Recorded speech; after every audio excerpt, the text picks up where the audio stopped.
Hello guys, this is Dandu Kodari. कैसे आप सब लोग? Welcome back to your YouTube channel.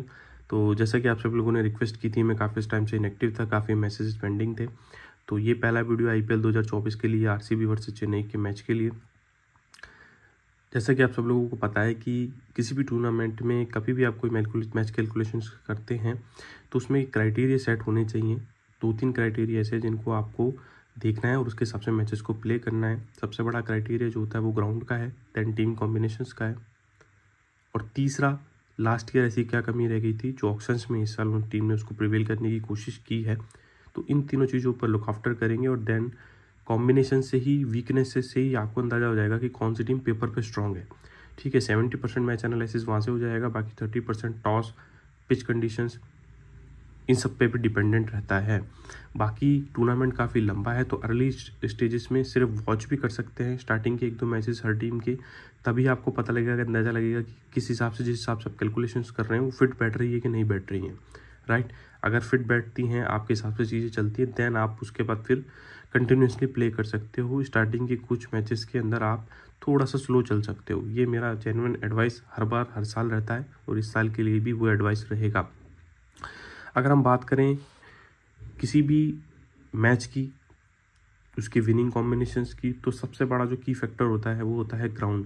Ground के स्टैट्स काफ़ी कुछ बोलते हैं, देन टीम कॉम्बिनेशंस, उसके बाद बाकी की चीज़ें आती हैं। चेन्नई सुपर किंग्स का होम ग्राउंड है Chennai. Average first inning score last year 171 था और average first inning winning score around 182 run था। अगर आप देखें तो आईपीएल का टूर्नामेंट काफ़ी लंबा है। जो विकेट्स जो प्रिपेयर किए जाते हैं वो स्टार्टिंग के फेज़ में न्यूट्रली किए जाते हैं, होम टीम को एडवांटेज नहीं दिया जाता है। इसलिए आपने चेन्नई की लास्ट के पिछले मैचेस अगर देखे हों तो अराउंड 217 रन भी बने हैं, 200 रन भी चेज़ किया था पंजाब ने। उसके बाद ड्रास्टिकली स्कोर नीचे चला जाता है। उसके बाद 134 भी बना, 138 बना, 167 डिफेंड हुआ, 174 के अराउंड भी डिफेंड हुआ। तो ये स्कोर नीचे चला जाता है धीरे धीरे, जो कि ग्राउंड का जो स्टैट्स है वो बोलता है। अगर हम टोटल विन की बात करें तो 5 फर्स्ट बैट ने जीता है मैं और 4 सेकंड बैट ने। ये मैं आपको लास्ट 10 मैचेस का जो भी है वो ही मैंने लिखा है, ज़्यादा लंबा मैंने पिछला रिकॉर्ड नहीं लिया है। एवरेज पावर प्ले स्कोर की अगर हम बात करें चेन्नई सुपर किंग्स के तो around 54 run average power play में बनते हैं और डेथ ओवर में अराउंड 48 रन बनते हैं। डैट मीन्स कि क्लियरली आपको यहाँ से ये चीज़ विजिबल हो रही होगी कि पावर प्ले को जिस टीम ने कैश कर लिया वो एक फेज़ का एडवांटेज लेके आगे चलता है, क्योंकि डेथ ओवर्स में इस ग्राउंड पर रन बनाना थोड़ा सा डिफ़िकल्ट होता है। ये ग्राउंड के स्टैट्स हैं। बाकी अब हम बात करेंगे आरसीबी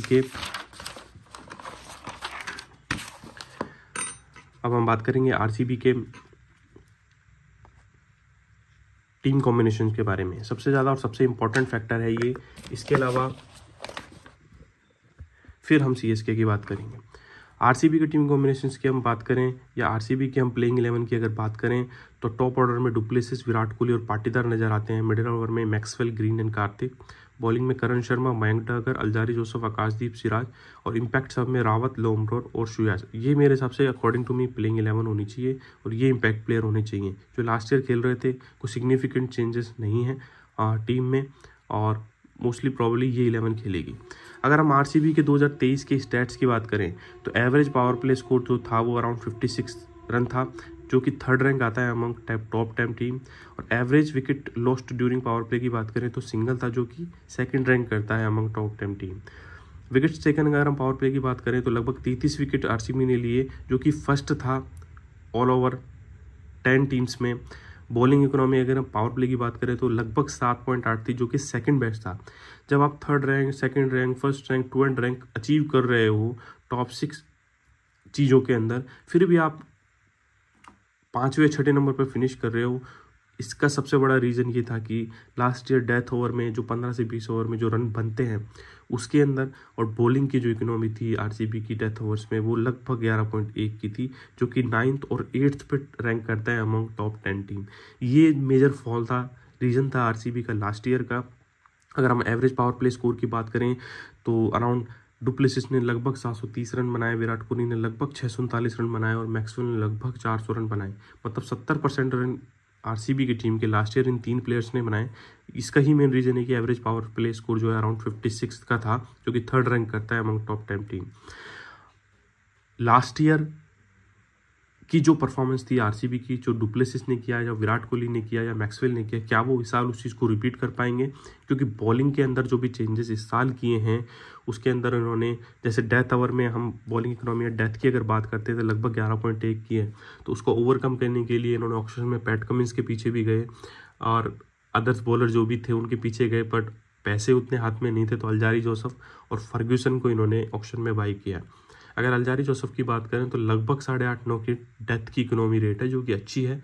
लॉकी फर्ग्यूसन की आईपीएल की डेथ की इकोनॉमी रेट जो है लगभग 11 की है, जो कि उतनी अच्छी नहीं है। तो अल्जारी जोसेफ को मैंने अपनी प्लेइंग 11 में लिया है और मेरे हिसाब से अकॉर्डिंग टीम इसमें जैसे यश दयाल भी है लेफ्ट हैंड ऑप्शन, तो वो भी रिप्लेस कर सकते हैं। Team well balance last year लग रही थी, but bowling economy eight death और डेथ ओवर में जो 15 से 20 में जो रन एक्सेलरेट करते हैं, जो फिनिशर थे वो लास्ट ईयर, जैसे दिनेश कार्तिक ने 2022 सीजन में दुबई में जब हुआ था तो काफ़ी अच्छा फिनिश किया था, बट 2023 के सीजन में दिनेश कार्तिक की एवरेज लगभग 11 की थी, जिसमें 4 डकआउट थे। तो ये मेन रीज़न था आरसीबी के फॉल का कि 15 से 20 ओवर में उनके पास फिनिशर्स लास्ट ईयर नहीं थे। टॉप ऑर्डर ने अच्छा रन किया, बट फिर भी फिनिशिंग अच्छी नहीं हो पाई और बॉलिंग इकोनॉमी डेथ में लगभग 11 की थी। और दोनों ही फेज़ में जो मोमेंटम होता है लास्ट के 15 से 20 ओवर में, या लास्ट के 15 ओवर्स भी या तो आप बॉलिंग में ले लीजिए, या आप जब फर्स्ट बैटिंग कर रहे हैं तो 15 से 20 ओवर में आप जो रन स्कोर कर रहे हो, दोनों ही फेज़ में मोमेंटम अपोनेंट टीम के साथ में चला गया और यही रीज़न था मेन आरसीबी के लास्ट ईयर का डाउनफॉल का। अगर आप देखें तो आरसीबी की जो प्लेइंग 11 है इसके अंदर वीकनेसेस अगर निकालने की कोशिश करें तो सबसे बड़ी और सबसे इंपॉर्टेंट चीज़ है कि जैसे डुप्लेसिस अराउंड 39 ईयर्स के हैं, तो क्या लास्ट ईयर जैसे उन्होंने परफॉर्मेंस दी वो इस साल दे पाएंगे? मजानसी के स्टार्टिंग फेज में डुप्लेसिस जो थे वो उतनी अच्छी फॉर्म में नहीं थे, later part of the tournament में उन्होंने ठीक ठाक रन बनाए। विराट कोहली पिछले 2-4 महीने से क्रिकेट नहीं खेल रहे हैं, पाटीदार काफ़ी टाइम से इंजर्ड थे, क्रिकेट नहीं खेल रहे थे, रेड बॉल क्रिकेट में वापस आए, 10 का एवरेज था टेस्ट मैच में, क्या वो इम्पैक्ट करेगा उनकी परफॉर्मेंस को? काफ़ी बार मैंने देखा है कि इंजरी से जब कोई प्लेयर वापस आता है तो उसकी परफॉर्मेंस उतनी ज़्यादा स्ट्रांग नहीं रहती है। मैक्सवेल जो है वो फॉर्म ऑफ हिज लाइफ है। कैमरून ग्रीन को इस साल इन्होंने परचेज़ किया और 15 से 20 ओवर की बात जो अभी हम बात कर रहे थे कि जिस इकोनॉमी से रन बनने चाहिए थे, लास्ट ईयर जो कार्तिक जो काम नहीं कर पाए, क्या ग्रीन उस काम को इस साल कर पाएंगे? तो टॉप 6 इनका वेल सेटल्ड लग रहा है और मोस्ट प्रोबेबली जो इनकी सबसे बड़ी वीकनेस है वो इनका स्पिन बॉलिंग डिपार्टमेंट, क्योंकि 6 ओवर में लगभग 33 विकेट लास्ट ईयर इन्होंने लिए थे। उसके बाद भी 7 से 20 ओवर का क्या, 7 से 20 ओवर में आपको अच्छी स्पिनिंग बॉलिंग ऑलराउंडर्स चाहिए। करण शर्मा, मयंक डागर के पास इतना ज़्यादा एक्सपीरियंस नहीं है आईपीएल का। करण शर्मा को लास्ट ईयर इन्होंने लास्ट के फेजेस के मैचेस में खिलाया था, उन्होंने अच्छा परफॉर्मेंस किया था। मयंक डागर को इन्होंने इस साल ट्रेड किया है, तो इतने कोई ज़्यादा इफेक्टफुल बॉलर या विकेट टेकिंग ऑप्शन दोनों ही स्पिनर्स नहीं है। जो काम युजवेंद्र चहल इनके लिए करते थे वो दोनों ही मुझे नहीं लग रहा कि यहाँ पर हो पाएगा। अल्जारी जोसेफ कितना अच्छा डेथ में बॉलिंग कर पाते हैं या सिराज उसको कितना कंपनसेट कर पाए, कि सिराज की भी डेथ बॉलिंग इकोनॉमी अराउंड 10 से 11 के आसपास है। पावर प्ले में उनकी बॉलिंग इकोनॉमी रेट अच्छी है। लास्ट ईयर डेविड विली ने अच्छा पावर प्ले में परफॉर्मेंस किया, बट काफ़ी ज़्यादा अप एंड डाउन्स हुए।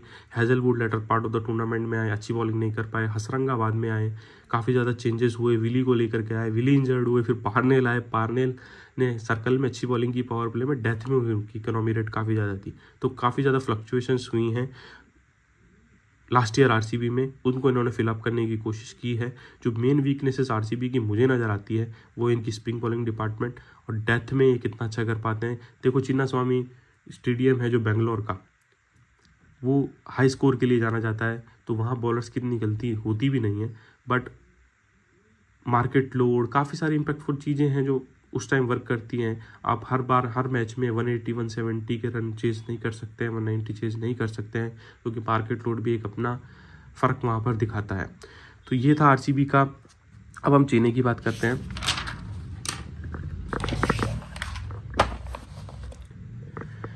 अगर चेन्नई की बात करें तो प्लेइंग 11 में जैसे कि सीएसके का आपको पता है कि कॉनवे रूल्ड आउट हो चुके हैं, और सीएसके की मेन फिलोसॉफी ये रहती है कि उन्हें right hand left hand combination चाहिए। लेफ्ट हैंड में उनके पास एक फॉरेन प्लेयर्स हमेशा अवेलेबल रहता है, चाहे वो मैथ्यू एडर रहे हों या इसमें माइकल असी रहे हों या कॉनवे रहे हों। कॉनवे इस साल इंजर्ड हैं, उनका रिप्लेसमेंट कह लीजिए या बैकअप ले लीजिए राचिन रविंद्र हैं, तो मोस्ट प्रॉपर्ली गायकवाड़ और Rachin Ravindra will be open. Rahane first down, Dube, Moeen Ali, Jadeja, Dhoni, Thakur, Shardul Thakur, Deepak Chahar, Theekshana और पथिराना स्टार्टिंग के मैचेस में अवेलेबल नहीं रहेंगे, तो एक मुस्तफिजुर ही ओनली ऑप्शन है फॉरन में। बाकी मुकेश चौधरी को खिला सकते हैं या कोई भी टीम कॉम्बिनेशन सीएसके बनाता है वो। सीएसके का सक्सेस रेशो लास्ट ईयर क्यों था, वो था ये सारे stats. Average power play score जो था वो अराउंड 56 था, ये तो आरसीबी का भी था। एवरेज विकेट्स लॉस्ट जो पावर प्ले में थे आरसीबी का भी लगभग 1 था, इनका भी लगभग 0.6 से 1 मान सकते हैं। विकेट्स जो पावर प्ले में लिए आरसीबी ने 33 लिए, इन्होंने 27 लिए। बॉलिंग इकोनॉमी पावर प्ले में 8.8 थी, ये भी आरसीबी की अच्छी थी, सीएसके की भी अच्छी थी। बट जीते क्यों? जीते डेथ ओवर्स रन रेट में 10.6 की इकोनॉमी से सीएसके ने स्कोर किया और बॉलिंग इकोनॉमी 10.2 की थी, which is 4th in the among top 10 teams. तो ये हर फेज में, हर रैंक में लगभग उन्होंने अच्छा किया। कहीं 2 नंबर पे रहे, कहीं फर्स्ट भी रहे, कभी सेकंड भी रहे, कभी 5th भी रहे, 4th भी रहे, मतलब डाउनग्रेड नहीं गए। मतलब हर फेज़ में हर डिपार्टमेंट ने अपना काम किया, इसीलिए वो प्ले ऑफ क्वालिफाई कर पाए और टूर्नामेंट जीत पाए। एक बार आप प्ले ऑफ क्वालिफाई कर जाते हो तो फिर तो काफ़ी सारा लक फैक्टर भी होता है इंपॉर्टेंट, कि लक आपका किस तरह काम करता है, गिवन डे पर आपकी परफॉर्मेंस कैसी हैं। तो जडेजा ने चौका छक्का मारा, हो सकता है जीटी भी जीत सकता था। तो ये प्ले ऑफ में जाने के बाद ये सब चीज़ें काम नहीं करती हैं। वहाँ पर गिवन डे पे आपकी परफॉर्मेंस कैसी है, क्योंकि 10 में से 4 टीम तो वही हैं जो टूर्नामेंट पूरा अच्छा खेल रही हैं। तो गिवन डे पर कौन सी टीम कब कैसा कर जाए, कौन सा प्लेयर कैसा कर जाए, वो लक फैक्टर पर डिपेंडेंट होता है। तो अगर हम सीएसके के टीम कॉम्बिनेशन की बात करें, इनकी वीकनेसेस निकालने की बात करें, तो last year average power play score 56 था। इसमें कॉनवे और गायकवाड़ का बहुत बड़ा रोल था। अगर राचिन रविंद्र उस परफॉर्मेंसेस को रिपीट कर पाते हैं, उनके पास एक्सपीरियंस है, वनडे क्रिकेट का जो वर्ल्ड कप हुआ था वो इस साल यहीं हुआ था, इनके होम मैचेस एनजेड के 2 चेन्नई में थे, तो क्या वो उस एक्सपीरियंस को यूटिलाइज कर पाएंगे। दूसरा सबसे इंपॉर्टेंट फैक्टर अंबाती रायडू, जो लास्ट ईयर इम्पैक्ट के रूप में खेल रहे थे, सिर्फ मिडिल ऑफ द इनिंग में बैटिंग के लिए आते थे, वो उन्होंने रिटायरमेंट ले लिया। उनका रिप्लेसमेंट क्या होगा? हालांकि उनका रिप्लेसमेंट डेरिल मिचेल हो सकते थे, बट वो ओवरसीज़ हैं, तो उनको स्लॉट कैसे किया जाए, क्योंकि मोइन अली को आप हटा नहीं सकते। एक सिंगल ऑफ स्पिनर है आपकी टीम में, इम्पैक्टफुल प्लेयर है, एक्सपीरियंस है, तो मोइन अली को रिप्लेस करना मुश्किल है। राचिन रविंद्र, मोइन अली, 2 स्लॉट आपके बुक हो गए हैं। तीसरा तीक्ष्णा आपकी 11 में रहेंगे ही रहेंगे, और चौथा आपको एक डेथ बॉलिंग में बॉलर चाहिए, पथिराना नहीं तो मुस्तफिजुर। तो डेरिल मिचेल का मेरे हिसाब से अभी इस 11 में जगह नहीं बन रही है। इम्पैक्ट प्लेयर जो लास्ट ईयर अंबाती रायडू जो रोल प्ले कर रहे थे, वो शायद इस साल समीर रिजवी, काफ़ी हायर रेट पे उनको रेट किया जाता है, काफ़ी अच्छे पैसे इन ऑप्शन में मिले, वो उसको फुलफिल करते हुए नजर आ सकते हैं। सीएसके के लिए लास्ट ईयर सबसे ज़्यादा इंपॉर्टेंट चीज़ था, किसी भी टीम के लिए, सीएसके के लिए नहीं, स्टार्ट कैसा मिलता है, बाद में प्लेयर उसको कैरी फॉरवर्ड करते हैं। स्टार्ट लास्ट ईयर गायकवाड़ और कॉनवे ने काफ़ी अच्छे दिए, फिर लेटर पार्ट में रहाणे ने काफ़ी अच्छा परफॉर्म किया, फिर दुबे ने काफ़ी अच्छा परफॉर्म किया।